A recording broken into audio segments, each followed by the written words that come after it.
কলেজের বন্ধুত্ব খুব জোর কলেজ পরীক্ষার লাস্ট কোয়েশ্চেন পেপার অবধি থাকে। অফিসের বন্ধুত্ব বিকেল 5টায় বাড়ি ফেরা অবধি থাকে। কিন্তু ছোটবেলাকার বন্ধুত্ব শেষ নিঃশ্বাস অবধি থাকে। যদি এই কথাগুলো তুই বুঝতে না পারিস, তাহলে ছোটবেলাকার তোর কোনো বন্ধু নেই, অথবা তোর বয়স বেড়ে গেছে কিন্তু তোর বুদ্ধিটা একদমই বাড়েনি। আমরা এনজয় করতে এসেছি, এনজয় কর। ওকে? বন্ধুত্ব এমন কিছু বন্ধু থাকা লাগবে, রাত 2টার সময় মইরা গেছেন, বাইরে বৃষ্টি হচ্ছে, আপনার খবর পাওয়ার পরে সে ওখান থেকে ছুটে চলে আসবে। আর বাকি বন্ধু যাদেরকে বন্ধু মনে করতেছেন, সে ভাবে মইরেই তো গেছে, এখন তো বৃষ্টি হচ্ছে, গিয়া কি হবে, কালকে সকালে যাব। এই গ্রুপ থেকে দূরে থাকতে হবে।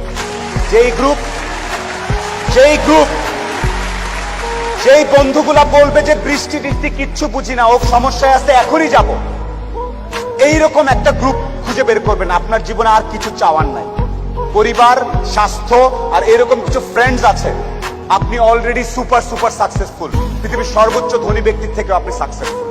বন্ধুত্বটা বন্ধুত্ব হচ্ছে এমন একটা জিনিস যে তুমি তোমার স্বামীর সঙ্গে যেটা শেয়ার করতে পারো না, বাবা মার সঙ্গে বা ফ্যামিলির সঙ্গে শেয়ার করতে পারো না, সেটা তুমি তোমার বন্ধুর সঙ্গে পারো।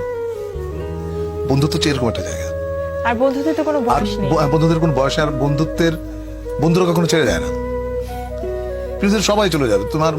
আমার মেয়ের বিয়ে হয়ে গেল কিছু, সে আমাকে ছেড়ে চলে গেছে। সবাই ছেড়ে চলে যাবে, বাবা মরে যাবে, মা মরে যাবে, কিন্তু বন্ধু কখনো হারায় না। সবাই বলে বাপ মাই বেস্ট ফ্রেন্ড, তাদের সাথে বন্ধুর মতো মেশো। সবাই বলে বাপ মাই বেস্ট ফ্রেন্ড, তাদের সাথে বন্ধুর মতো মেশো।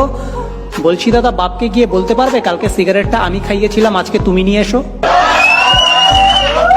কম্পিটিশনের যুগ, ফেল করলে বাপের গালি, কম কামালে বউয়ের বাণী। কম্পিটিশনের যুগ বস, ফেল করলে বাপের গালি, কম কামালে বউয়ের বাণী। দিনের শেষে তো বন্ধুরাই বলে ওসব ছাড় তো, চল বসে একটু গাঁজা টানি। আমার বন্ধুরা খুব হারামি ছিল। জন্মদিনে পকেটে পয়সা না থাকলে ধার করে খাওয়াতে হতো। আমার বন্ধুরা খুব হারামি ছিল। জন্মদিনে টাকা না থাকলে ধার করে তাদের খাওয়াতে হতো। তবে আমায় কেউ গালি দেবে, কিছু বলার আগে তারাই তাকে কেলিয়ে বৃন্দাবন দেখিয়ে দিত।